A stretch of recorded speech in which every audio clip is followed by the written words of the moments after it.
top 5 people Timothy Busfield disappointed the most. For most of his career, Timothy Busfield represented something rare in Hollywood: reliability. He played thoughtful men, decent husbands, colleagues you could trust.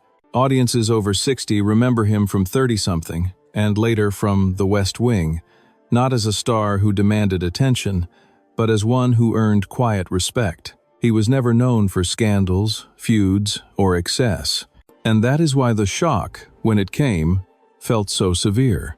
One legal crisis was enough to collapse an entire image built over decades, but the deepest damage was not professional, it was personal. Because this time, the fallout did not land on him alone.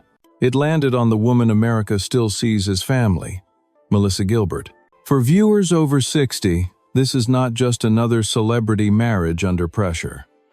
Melissa Gilbert is not seen as a distant Hollywood figure. She is remembered as Laura Ingalls, the child who grew up on American television alongside them, the symbol of decency, resilience, and moral clarity. When Timothy Busfield became her husband, many felt she had finally found a partner who matched that image: calm, supportive, and unthreatening.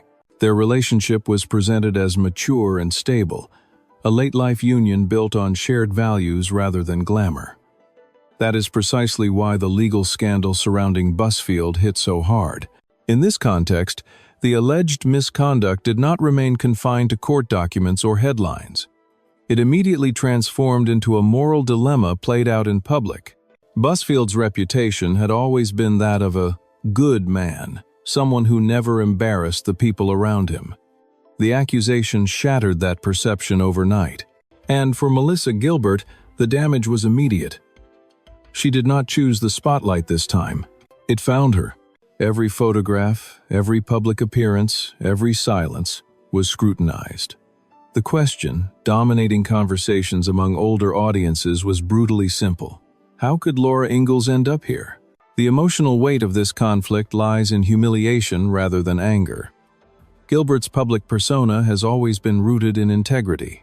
The idea that her husband might have betrayed those values felt personal to viewers who grew up trusting her.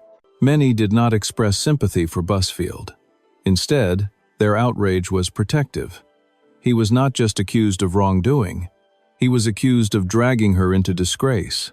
In the eyes of this audience, that was the greater offense.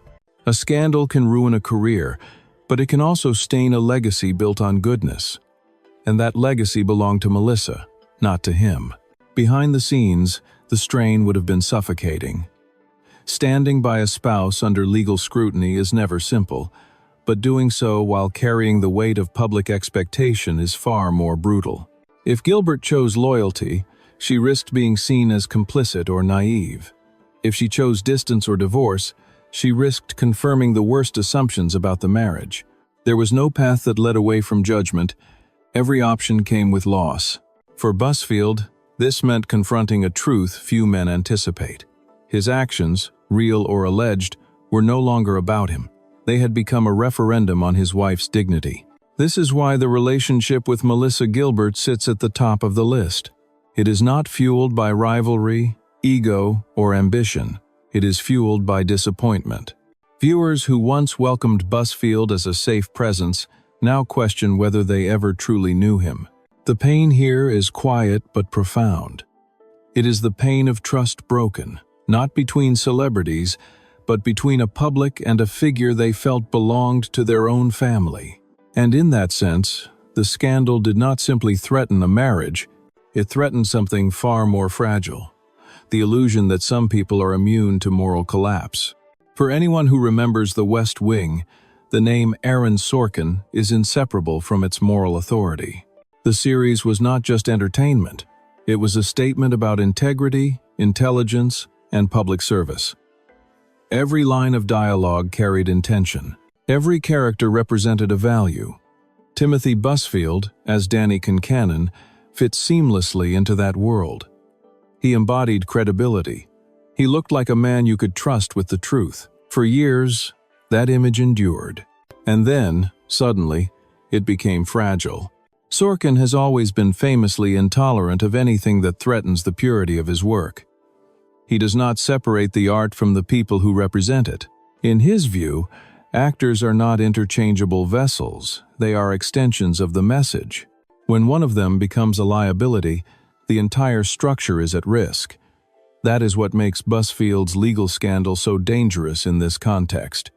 It is not merely a personal crisis, it is a reputational contaminant. For a creator as protective as Sorkin, that distinction matters. The tension here is not built on shouting or insults. It is built on silence and exclusion. As news of the case spread, questions emerged quietly but insistently. Would Busfield still be welcome at reunions? Would his name be mentioned in retrospectives? Would the character of Danny Concannon be celebrated without hesitation, or would it be cautiously avoided? For a man who values moral clarity, Sorkin does not need to issue public condemnation. Distance itself is judgment. And for an actor whose identity is tied to a beloved role, that distance cuts deeply. From Sorkin's perspective, the logic is brutal but consistent. The West Wing was built as an aspirational vision of leadership. Any association that undermines that vision must be severed. Busfield's past professionalism offers little protection once the narrative shifts. In this scenario, loyalty to the show outweighs loyalty to the man. That is not cruelty, it is curation. And Sorkin has always curated his legacy with an iron hand. For audiences over 60, this rupture feels especially bitter. They remember the West Wing as a refuge of decency in turbulent times. The idea that one of its trusted faces might now represent betrayal feels like a personal loss. Busfield's fall does not just affect his career, it retroactively stains a memory many hold dear. That is why Sorkin's reaction, whether spoken aloud or not, carries such emotional weight. He is seen not as an antagonist, but as a guardian forced to act. This conflict earns its place on the list because it shows how quickly respect can be revoked when image and morality collide. Busfield is not being punished for incompetence or ego. He is being erased for becoming a symbol of disappointment. In Hollywood, that is often worse. Careers can recover from failure. They rarely recover from shame. And in Sorkin's world, once trust is broken, it is not repaired. It is written out. For viewers who remember 30-something, Timothy Busfield and Ken Olin were once inseparable in spirit.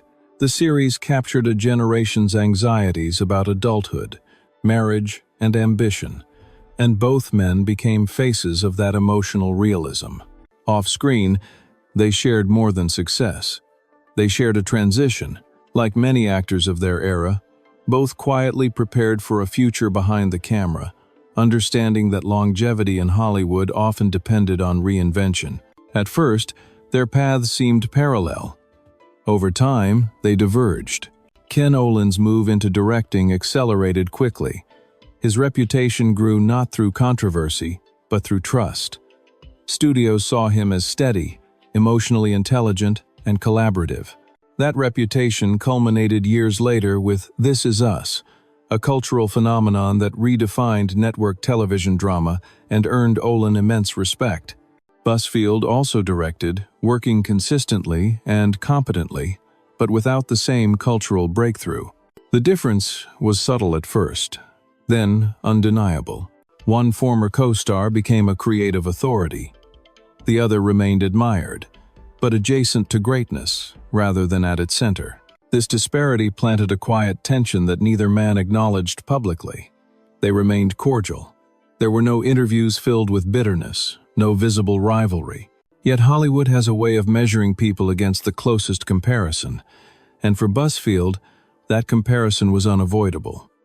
Every success of Olin's underscored what Busfield had not achieved. The shadow was not cruel, but it was persistent. Success, when shared unevenly, can strain even the healthiest friendships. The legal scandal surrounding Busfield transformed that strain into something sharper. Where once there had been parity and shared history, there was now risk.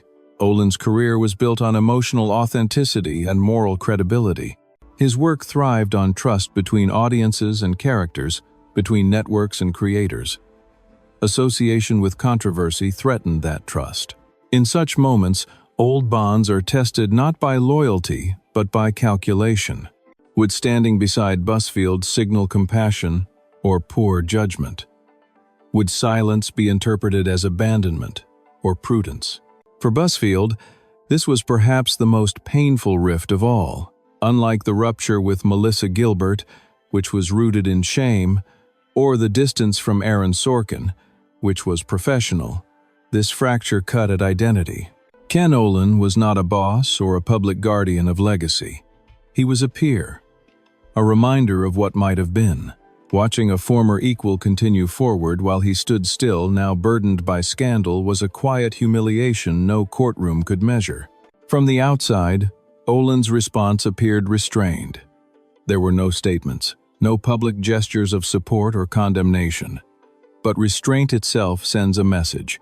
In Hollywood, neutrality is rarely neutral. It is often a decision to protect momentum. For audiences over 60, this silence reads as tragic rather than malicious. They understand that friendships formed in youth do not always survive success and rarely survive disgrace. The disappointment lies not in betrayal, but in inevitability. This conflict earns its place on the list because it illustrates how scandal reshapes perspective. Busfield's fall reframed his past alongside Olin's ascent, turning what once looked like parallel journeys into a before and after contrast. The friendship did not explode. It simply thinned, stretched by distance and circumstance until little remained. And for a man whose career was defined by decency and camaraderie, that thinning may have been the deepest wound of all.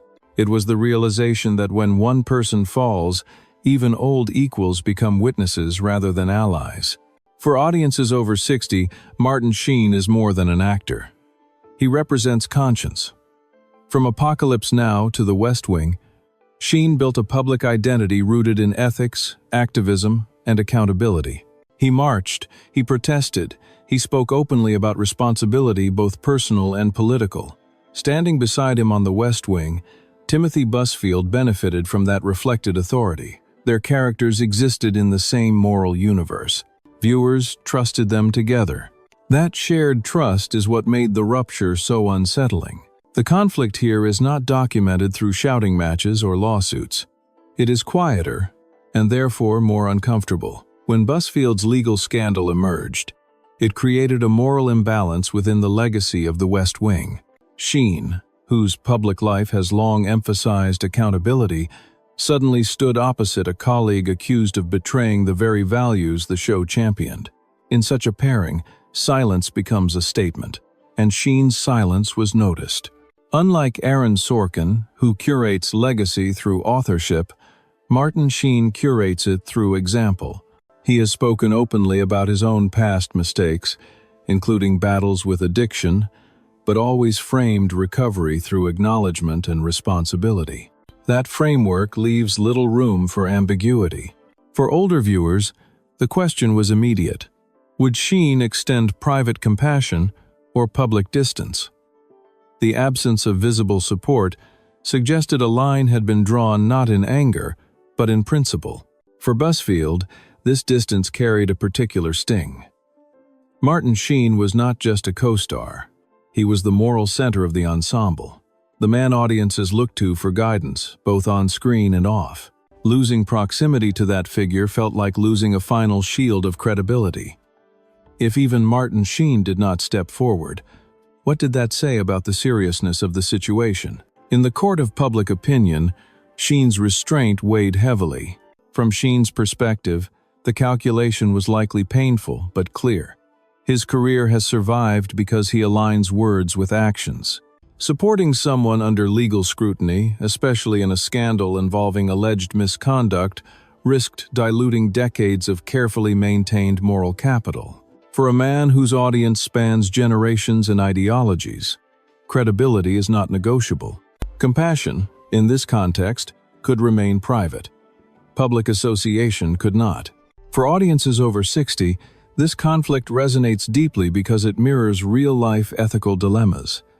Many have watched friends, colleagues, or public figures fall in ways that force uncomfortable choices.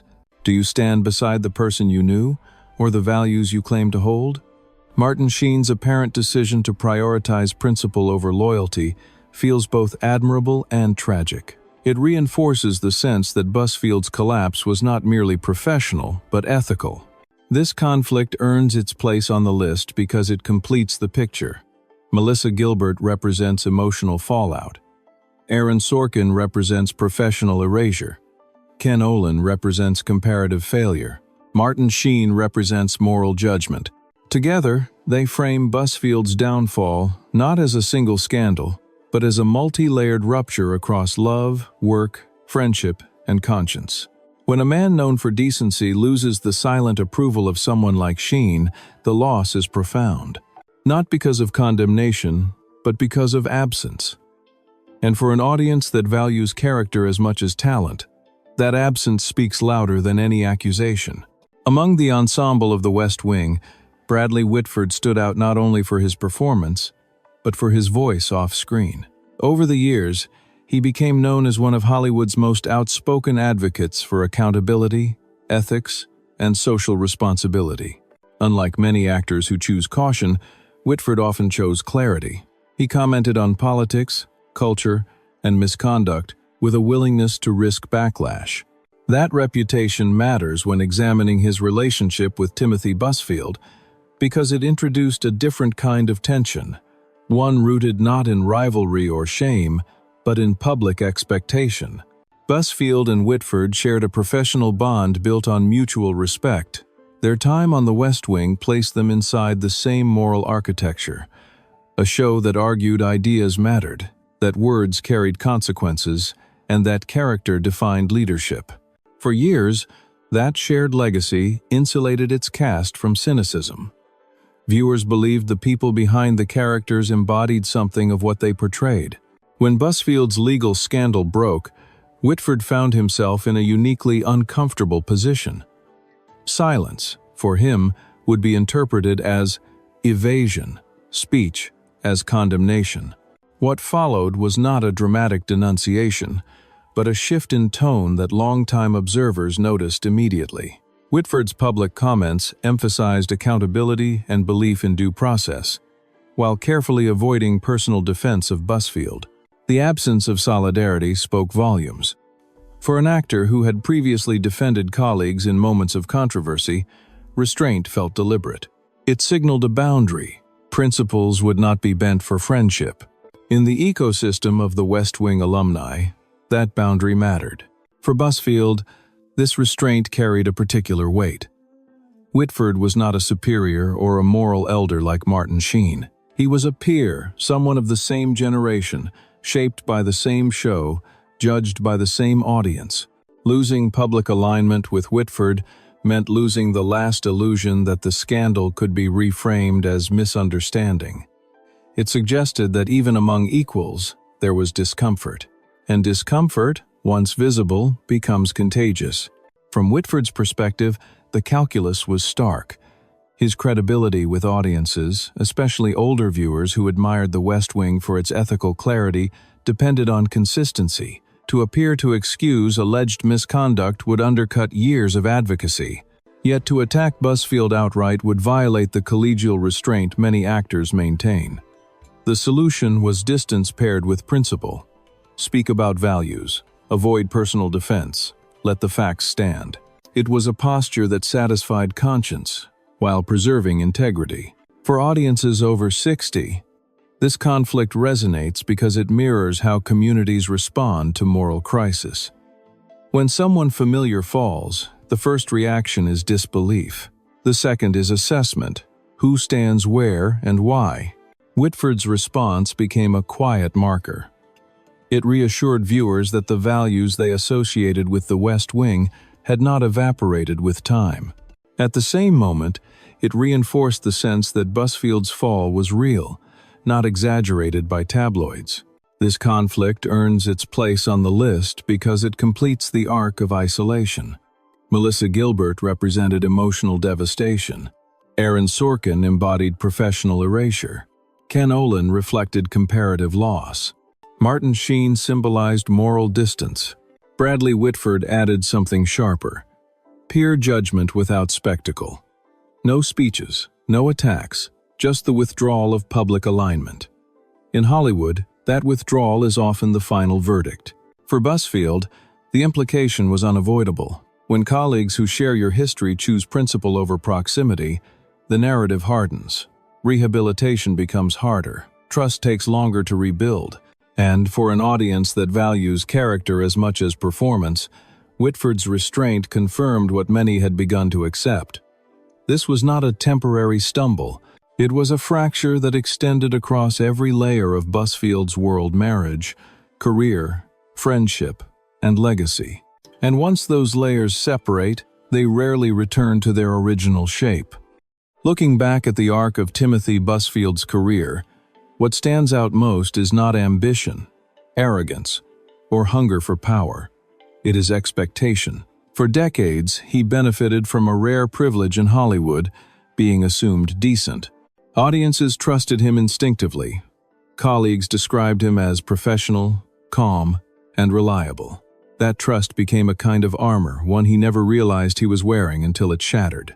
What makes Busfield's collapse so unsettling for viewers over 60 is that it does not follow the familiar script of excess or ego. He was not known for cruelty. He did not cultivate fear. His downfall was quieter, and therefore more disturbing. It forces a question many people avoid. What happens when a good man fails not publicly, but morally? When disappointment replaces anger, there is no clear villain to confront, only a broken image to reconcile. Each fractured relationship tells a different version of the same story. Melissa Gilbert represents the emotional cost, the innocent party left to carry shame she did not create. Aaron Sorkin reflects professional consequence, where legacy outweighs loyalty. Ken Olin embodies comparison and quiet displacement. Martin Sheen stands for moral distance, and Bradley Whitford completes the circle with pure judgment, silent, restrained, and final. Together, these fractures reveal a truth Hollywood rarely admits. Scandal does not destroy careers on its own. What destroys them is the withdrawal of trust. Once people stop defending you, not out of hatred, but out of discomfort, the fall accelerates. Busfield's case illustrates how quickly goodwill evaporates when character becomes uncertain. This story does not end with resolution or redemption. It ends with reflection. Many viewers will feel sympathy, others will feel disappointment, but few will feel indifference. Because Timothy Busfield was never sold as a legend or a rebel. He was sold as one of us, and when someone who looks ordinary falls, the impact cuts deeper. It reminds us that reputation is not built on talent alone, but on the fragile belief that decency will hold when tested. When that belief breaks, silence fills the space where admiration once lived.